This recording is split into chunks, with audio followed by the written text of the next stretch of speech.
Oh my hello god. Guys, আজকের আমরা দেখতে পাবো বকখালি চত্বরের মধ্যেই টেরাকোটা Let's go. শিল্প সামগ্রী, মাটির তৈরি, কাঠের তৈরি, বাঁশের তৈরি, কাপড়ের তৈরি সমস্ত সামগ্রী। ইনি যে ব্যক্তিকে দেখতে পাচ্ছেন, ইনি কিন্তু নিজে হাতে সব কিছু করে থাকেন। এই দাদার নাম হলো প্রদীপ মুন্ডান, বাড়ি বকখালি চত্বরে। যদি কোনো অর্ডার করতে চান, যদি আপনার কেনার ইচ্ছে হয়, এখানে কমেন্ট করবেন, ফোন নাম্বার দেবেন। যদি ডিস্টেন্স 50 কিলোমিটারের মধ্যে হয় তাহলে একদিনে পৌঁছবে, আর যদি 150 কিলোমিটারের মধ্যে হয় তাহলে সেটা 1 সপ্তাহের মধ্যে পৌঁছবে। দেখুন, অবশ্যই ভালো লাগবে। এটা বকখালি চত্বরের, আপনি যখন ট্যুরিস্ট হিসেবে আসবেন তখন নামার সঙ্গে সঙ্গে বাম দিকে টেরাকোটা দোকানটি, সেটি শো করাচ্ছি, দেখতেই পাচ্ছেন। দারুণ জিনিস। এই আমি অনিমেষ, এই তো আমি আর কিছু বাবা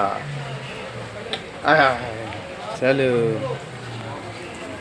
এখন এই দাদার মুখ থেকে একটা ঘটনা শুনবো যে বাচ্চাদের গলাতে ডিম আটকে গেলে সেটাকে অনেকেই জানে না কিভাবে বার করতে হয়। সেই গল্পটা আমরা এখন শুনবো।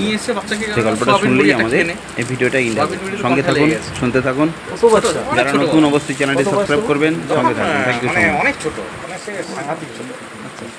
7-8 মাস, 1 বছর 1.5 বছর, 1-2 বছর হচ্ছে। তারপর বলো, তোমার স্পিচটা থাকলো, একটু কাটিং করে দেবো। তারপরে সে কি হয়েছে না, মানে কণ্ঠে লেগে গেছে। তারপরে ও তো চোখ টোক লাল হয়ে গেছে। এবার আমি তো দেখে আমি মানে চিন্তার মধ্যে পড়ে গেছি, এখন ব্যাপারটা কী হলো, কী করবো বাচ্চাকে। ওটা আমার জানা ছিল না যে মানে ওর মানে ওই যে কণ্ঠায় কিছু লেগে গেলে বাচ্চাকে উপর দিয়ে করে এ করতে হয়। ওটা তখন আমার মানে নলেজেই ছিল না।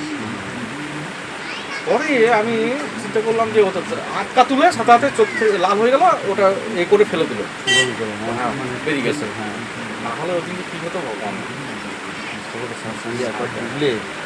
অবস্থা খারাপ। সে তো মুখিয়া